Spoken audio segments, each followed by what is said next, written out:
says, have he said, and shall he not do it? Or hath he spoken, and shall he not make it good? Right. If he have not spoken it, shall he make it good? In other words, he's going to make it officialized. All that's being said in this book that we've been reading to you for years. We're talking about, for years to be exact, because that's when the real truth came in. Because you had other guys who was pushing the truth even in the 50s too.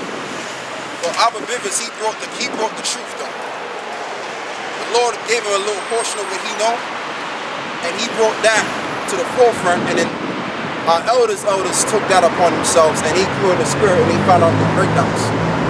You know what I'm saying? But Abba Bivens, it all started with him. He brought the complete truth, the portion of it that he had at the time. You know what I'm saying? And then they all built it up from there. Go on, brother. Ezra 16. Yes.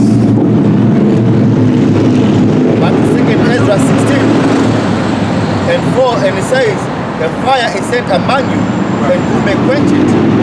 Right, it said it's a fire set among you, and who may quench it? Because once those missiles hit ground zero, something magical is not going to happen where it's going to go all the way back to the silos. They're going to go around from where they come from, kaboom. Dead. All right? That's what's going to happen. Go on, brother. Matter of fact, I'll tell you what. Go what you got, give me the book of Joel, the 2nd chapter. Read on. Read on. Yeah, read on. That's what I meant to say. Read on and just tell them to get Joel too. Go on. Verse 5, and it says, plagues are sent upon you, plagues are sent unto you, and what is he that may drive them away? There's no one that can drive these plagues away. No one on this face of the earth can drive the plagues that are going away. Okay, even from the famines that's getting ready to come, they won't be able to stop that. And you know it proves that because before the terrible times came, people were doing a lot of protesting, a lot of shouting and screaming with their foolish placards and trying to change things around. And that didn't work. Even my man Christopher Green and other guys like him try to change the world. It didn't work. Now guess what Christopher Green's doing? He's promoting that Bitcoin bullshit. That's what he's doing. He's all about the dollar bill.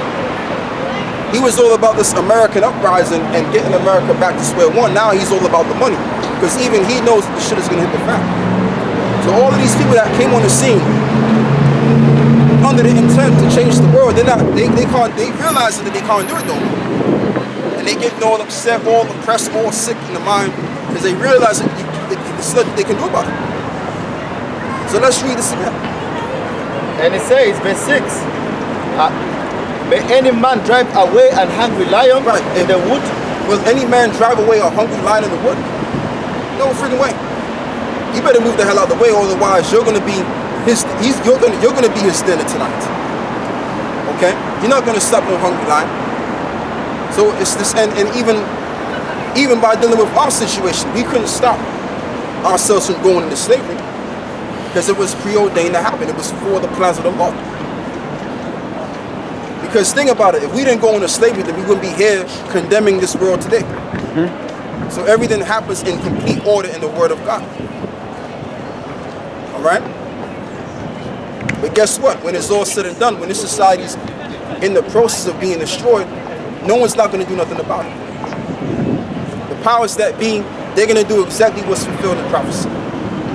And they're going to destroy themselves to the point where they're going to go hide in some underground bunker as the Bible prophesies they would do so. Go on, brother. So Ecclesiastes 3:1, and it says, everything there is a season and a time to every purpose under the heaven. Read it again, brother. Everything there is a season and a time to every purpose under the heaven. Right. So there's a time and a place and a season for everything under the planet. And when it's time for Esau to go, it's time for him to go. That's right. Okay, and it's just no putting it off. Like as we keep reading on, it's gonna say a time for peace. Okay, and a time of war, a time of hate, and a time of love. Matter of fact, let's read the whole thing. And it says, verse 2, a time to be born and a time to die, a time to plant and a time to pluck up that which is planted, a time to kill and a time to heal, a time to break down and a time to build up. a time to weep, and a time to laugh, a time to mourn, and a time to dance. Keep going. A time to cast away stones, and a time to gather stones together. A time to embrace, and a time to refrain from embracing. Go on. A time to get, and a time to lose. A time to keep, and a time to cast away. Exactly. So it's a time to win, and it's a time to lose. Esau had his triumphing of winning all of the time. Now he's going to reach his point of losing now. And we're already in the process of that as we see. Just look at the state of the mind of the people. Look at how they act. Look at how they conduct themselves. And I'm talking about the nation of Edom to be exact, because they claim to represent what it means to be what it is. Okay, they claim to have the perfect image. But more and more they're not declaring that anymore. They're becoming more animalistic now. So even on that level they're losing already.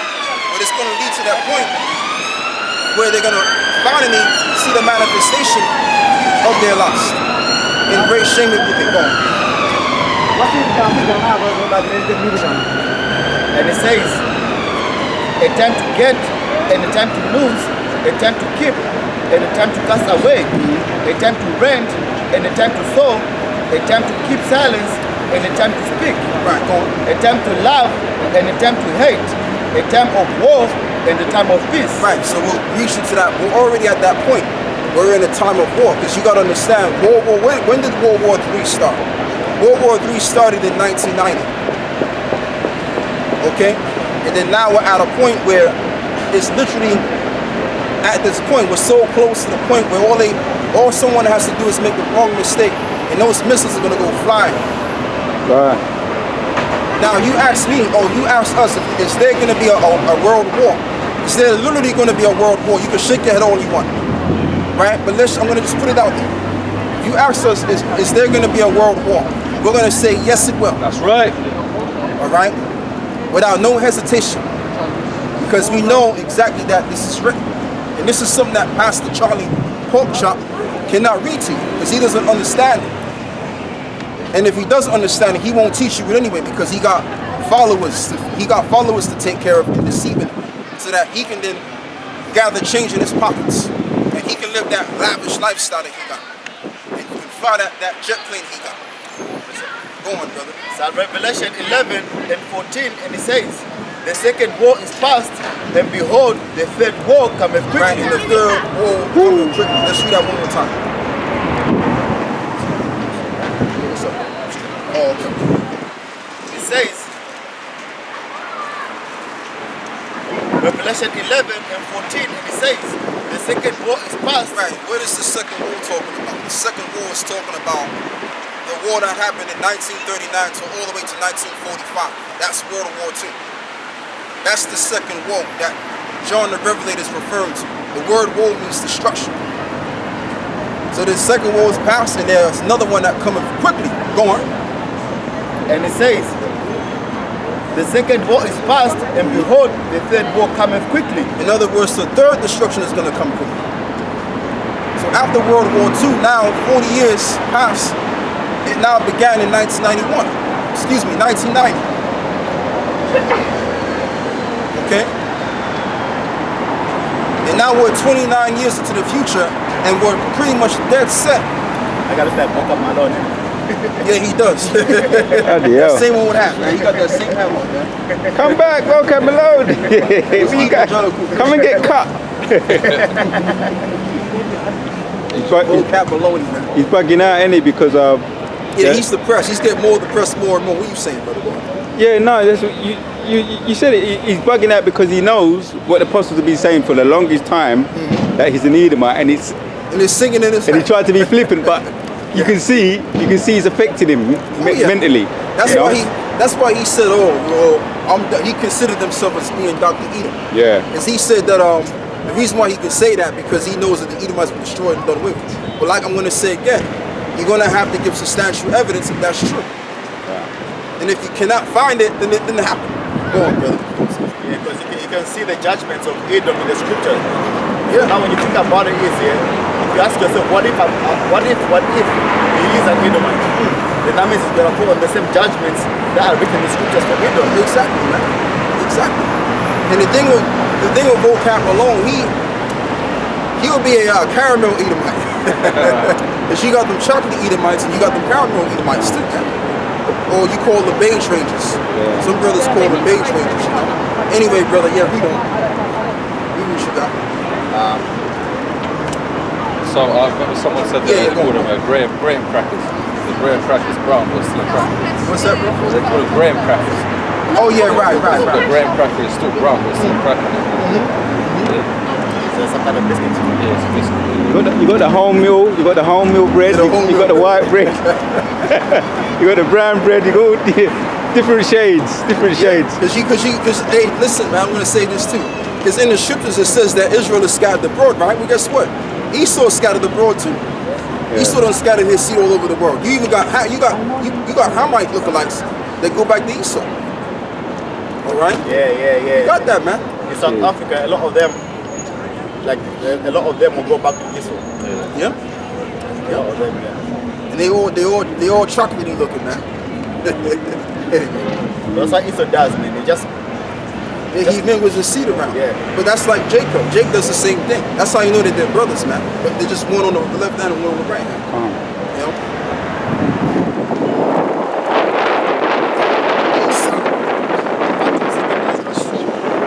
Yeah, 16.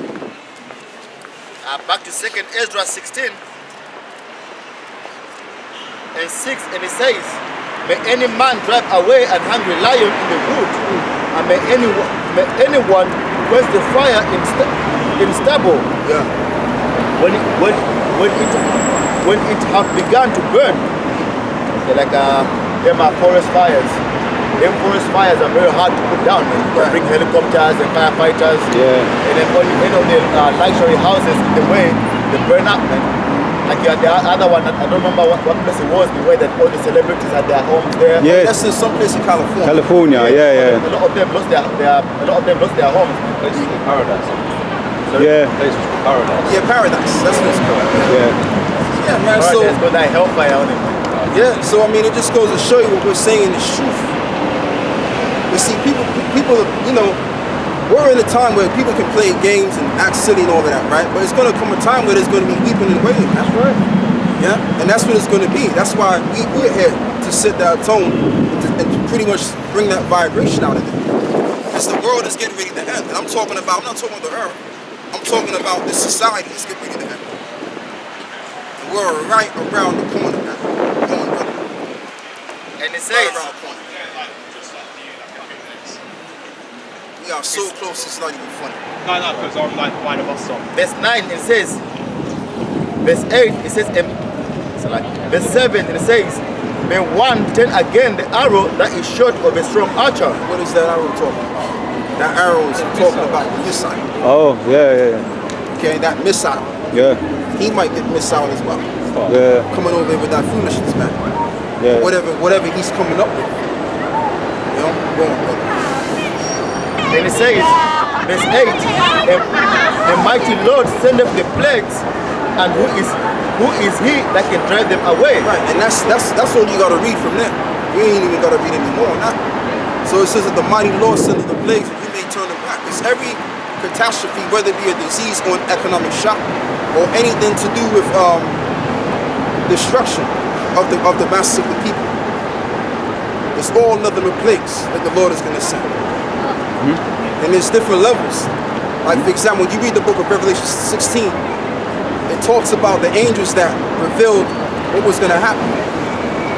Matter of fact, go give me that. Somebody give me Revelation 16. Yeah. And then we're gonna go all the way back to the main topic at hand about the true government. This is Revelation 16 and 1. And I heard a great voice out of the temple saying to the 7 angels, go your ways and pour out the vials. Right, in other words, reveal what's gonna happen. It's the word vial goes back to the word vil. Go on. Of the wrath of the Most High upon the earth. And the first went and poured out his vial upon the earth, and there fell a noisome and grievous sore upon the men which had the mark of the beast. So there was one angel that pulled their vow back. In other words, reveal. The word reveal means to push back. Yeah? So one angel pulled their vow back, and what he saw, John the Revelator, he saw those that received the mark of the beast, and saw a judgment that was going to come down after that.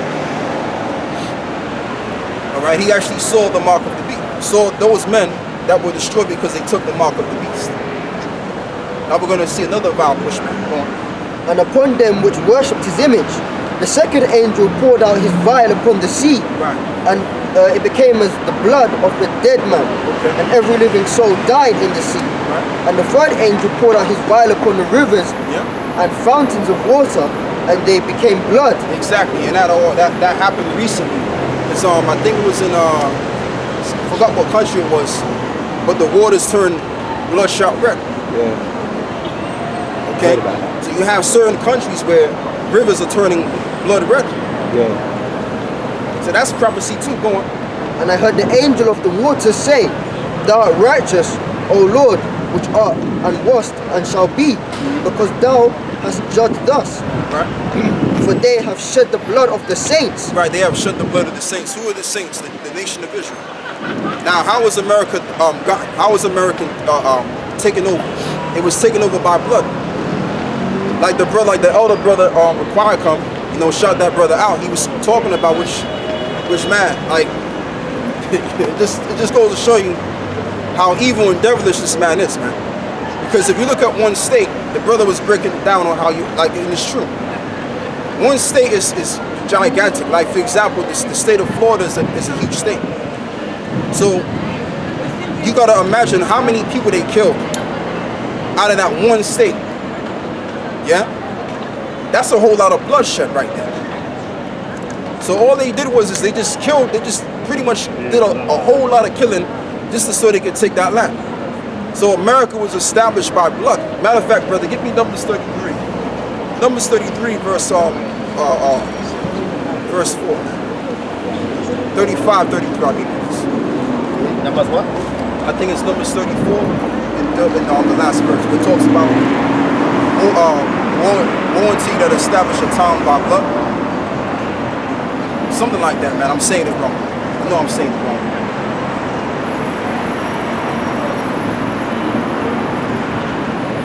Yeah, read what you got, brother. Continuing on in verse 5, and I heard the angel of the waters say, Thou art righteous, O Lord, which art, which wast, and shall be, because thou hast judged thus. For they have shed the blood of the saints and Right, they have prophets. shed the blood of the saints and the prophets, because the saints became martyrs. Who are the prophets today? The guys that are just like us, that are proclaiming the end of this world. Right. So this is I think it's 32, brother. Yeah, okay, read what you got. Good, yeah. Right. Numbers 35 and 23, and it says, Good, yeah.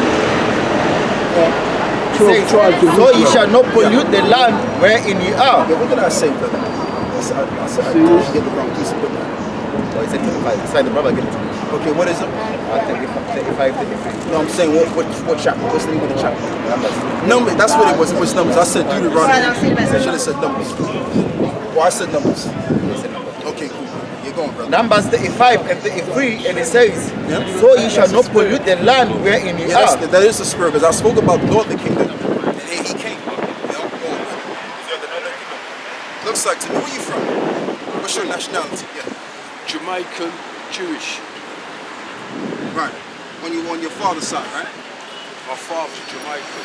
Okay, well you're the real Jew. You're the real Jew because it all goes back to the seed of your father. From my mother.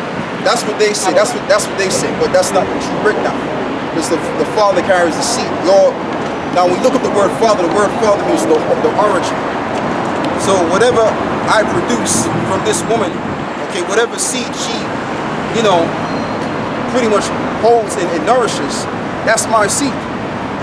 So it becomes a fetus, and then it becomes a baby, which is getting ready to pretty much being cast out the womb, right? And that's my seed. That's the way. All right, that's all right. That's all right. It says, Numbers 35 and 33, it says, So ye shall not pollute the land wherein ye are. Right. For blood it defileth the land. So you should not pollute the land wherein you are, for blood defileth the land. And that's how America really got established. It got established by blood. It was already defiled before it is already set up. Okay, and that's just the whole thing. Now I want to deal with what you're saying because you're going. It says, and the land cannot be cleansed of the blood that is shed therein, Right. but by the blood of him that shed it. Exactly. So the only way that land, hold on, brother. The only way that land could be cleansed is by the blood of him that shed it, died. He has to be put to death. It all makes perfect sense why there's going to be a nuclear war in that land. And that land is going to be decimated. Now going back to what you're saying. The same Bible that you probably have in your house. No, I like Bible. Okay. I'm a spiritual man, man. It's pure spiritual. Well, if you were spiritual, brother, you would know what's the name of the Lord then if you're spiritual. I'm spiritual. I don't have lords. I don't have symbols. I don't worship to things. And that's how you I know come he's from a the jig heart. right there. That's how you know. But you know what though, my man, what you gotta understand, what we're teaching our people, but you happen to be one of our people of the tribe of Benjamin. But one thing I want to tell you is that, give me Numbers 1 and 18 now, right? Is that the seed, okay, or the child, which is the seed of that man, whether it be son or daughter, it all goes back to the man. Because what happens when you get it in with your woman, right? You have intercourse, and then the seed goes into the vagina, right? And then she holds that seed, and then she nourishes. She's like the incubator of that seed, and then therefore the baby comes out. All right. So when you look at your daughter, your son, that's you all the way, and that's all in the Bible. So them so-called Jews, they say that it's all through the mother, which determines your nationality of being a Jew, but in the Bible it doesn't say that. So give me that, brother. Numbers 1 and 18. Numbers 1 and 18, and it says, and they assembled all the congregation together on the first day of the second month, Right. and they declared their pedigrees after their families by the house of their fathers, Right, of the house of their fathers. The word pedigree means type, if I'm correct. according to the number of the name from 20 years old and Right. upwards by their polls. Because when the nation of Israel were to go to war, they were being named after their father. So they would declare themselves of their father's fathers or whatever tribe they came out of. So if you came from a particular tribe, let's just say the tribe of Levi, okay? You would declare yourself the tribe of Levi, son of such and such. Because the genealogy always went back to the father. The word gene goes back to the word sperma, or laraza, which goes back to seed again, which means race. So also, your race is also determined by your father, which makes sense because the word father means origin. So your mother doesn't determine your nationality. Now you may look like your mom, you may have your mother's, you know. You see, my father is a Jamaican yardie. Right. And you know what? Everyone had to call his mother Sister Pearl. Do you understand? And if they didn't, they got disciplined. They got Right. seriously disciplined. Right. And this is a yardie man. You know what I'm saying? So that's the army, police, anyone. Disrespect that. They got disciplined. He's 6'5", 6'6". I'm half his size. Right. Do you understand? Right. The system violated my mother, the criminal justice system, and I disciplined them. You understand? That kicked me out. I'm out 4 or 5 weeks before I should be out. They kicked me out. Okay. Do you understand me? Right. So your mother is the pearl. Yeah, but the thing about it is Respect the mother. But that's that. But you gotta respect both of your parents. Give me that. Somebody give me that. I represent my father. Okay. So I do respect my father. You know what I'm saying? No, but I'm saying, brother, this society, they go with that same vibration where you put the woman on the pedestal. You understand? But you know, hey man, if your mom did that, that's all right, man. My name's Anthony. Yeah, we don't Yusuf. need that. Anthony. Now you know what it is because my shirt. But he puts that natural stuff, Boy. the oils and all Yeah, that. yeah, that's probably what it is. So Yeah. it gets attracted to that smell of the air. Gone. Yeah, it's not gonna harm you. But if you keep smacking it though, it's gonna get irritated. You know how I know that? Cause you know, that happened to somebody. He smacked it, came right back and was angry and pretty much stung him, man. Stung him, man. Go on, brother. So you gotta just let it fly, man. Yeah, son. Yeah, no, I was just going to bring out 1 Kings 14 and 21. And Rehoboam, the son of And Solomon. we need those bees anyway to pollinate.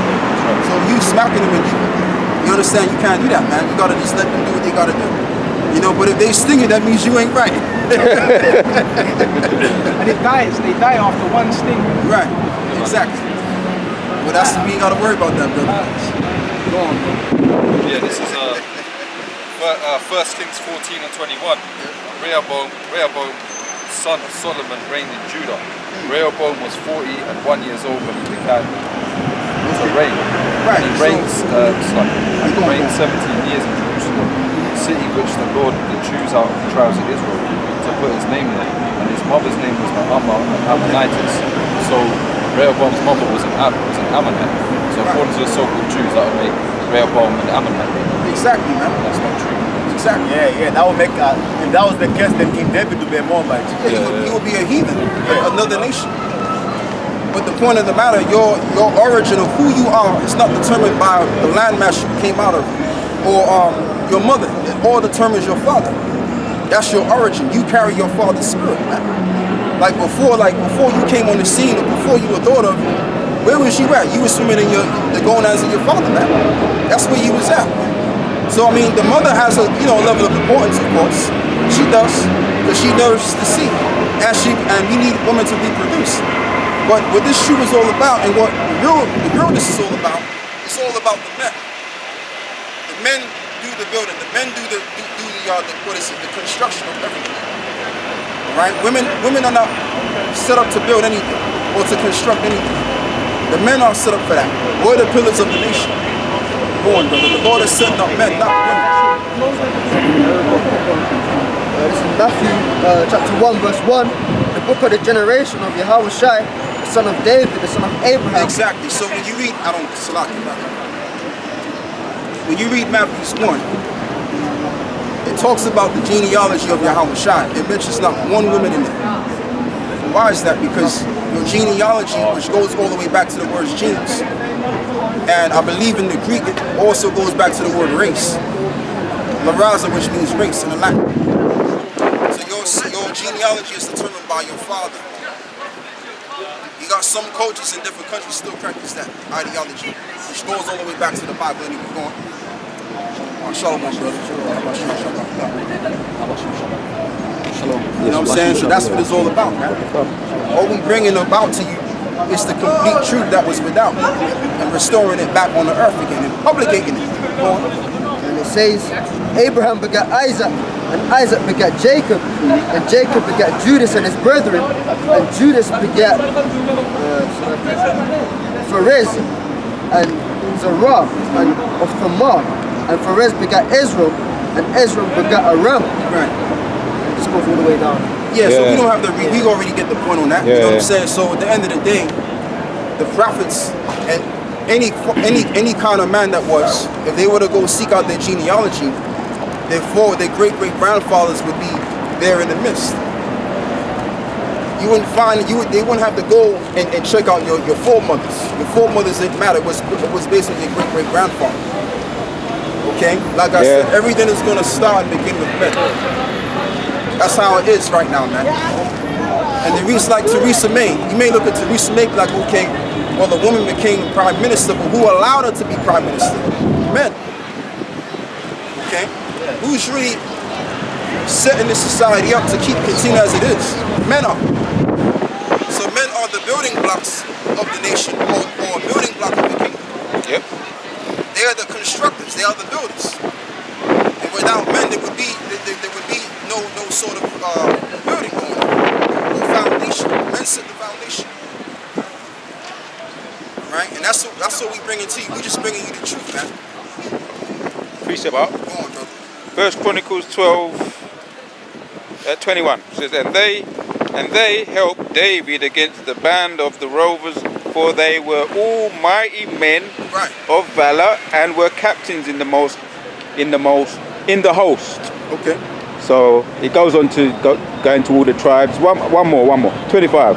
And the children of Simeon, mighty men of valor for the war, 7,100. So that was a legion of men, if I'm right on that. Because a legion is 7,000. So there was a legion of men, and all those men went to war. So if you would take, like if a nation wanted to take over a nation, what kind of fighting force would you need, or power that you need? You need manpower. That's why you have the terminology called manpower.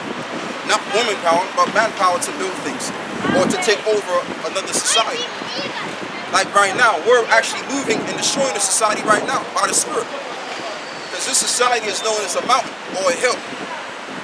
So when you read the book of John, the 4th chapter, it talks about praying about or having faith that you can remove a mountain. Yeah. What is that really talking about? That's talking about literally destroying the society. That's what we're actually doing. Yeah. Is this truth is breaking the society down. That's right. Okay? That's why time is moving so quick. All kind of catastrophes that happen, like what happened in India. You had a whole wave that a whole dirt wave took over the damn neighborhood in India. So things that happen because this word is being brought up on a high level. Cries are becoming great. Like when you read about the wars of Jericho, how they all came together. The Israelites were commanded to come together and blow on the horn and make a cry. And guess what? The building of Jericho, the wall of Jericho, disintegrated. So that's the same thing that we're doing to a certain degree. Anyway, So Jeremiah 28 and 8, it says, the prophets that have been before me and before thee of old prophesied both against many countries, against great kingdoms, of war and of evils and of pestilence. Right, and that's what we're preaching about. And as the more that we preach about these things, the more closer we get to that. And more so, matter of fact, brother, give me the scripture where it talks about if this word go out to the four corners of the earth, then shall the end come. Because that's what this word is doing. This word is bringing everything closer to the end. Matthew 24, right? I think it's 4. No, it's not 4. 14. Yeah, so that's what we're doing. As we're preaching this word, it's doing something to the society. Yeah. And what it's doing little by little is destroying it, bringing closer to the end. And this is why, if you notice, the apostle Tahar gave an order that guys that have came in, guys that have came in within 6 months, they can't come into the camp anymore. Because what's happening is that door is being shut. The elect is damn near, what is it, brother? Getting tightened. Right, exactly, the cipher is being tightened. Because we're pretty much at that point where we reach the end. Okay? Now you got certain brothers that have put the work in and did what they had to do. And it's now getting to the point where the internet, they're saying they're gonna wind up saying, look, we're gonna shut certain things down, like YouTube is saying, look, we don't want you to speak. In other words, what they're really saying is they don't want us to express our rights, express the truth or a truth. Okay? And that's what they're doing, because it all goes back to the scriptures again, Amos 8, about the famine of the word.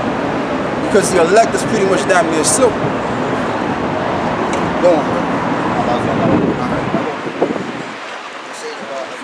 Matthew 24, verse 14, and this gospel of the kingdom shall be preached in all the world for a witness unto all nations. Right, unto the world for a witness unto all nations, because Israel is scattered among all nations. And then shall the end come. And then shall the end come. So as we're bringing out this word, the end is coming closer and closer. And this is why Esau, they getting hurt. You got vocab baloney alone in this nonsense, getting all sad and upset, depressed, so bucked out, talking about how he could say he stopped to eat him because Esau been destroyed and all of this other stuff. But you can see that it's bothering him, man. His face is all, his cheeks are all puffed up because the man is depressed.